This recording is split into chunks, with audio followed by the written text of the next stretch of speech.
दलितों की हिस्ट्री है, आदिवासियों की हिस्ट्री है, बैकवर्ड ओबीसीज की हिस्ट्री है, क्या वो पढ़ाई जाती है? नहीं सर। कभी आपने उसको मतलब कहीं देखा है?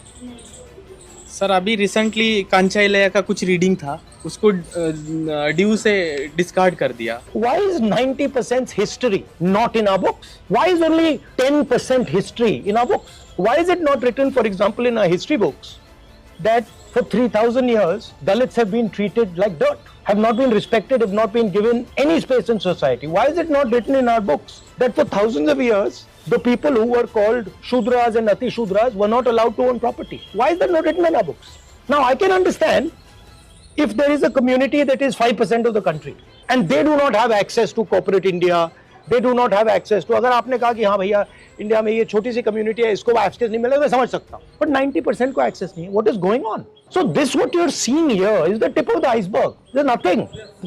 Shocking बात यह है कि मतलब इंटरेस्ट नहीं है लोगों को इसमें.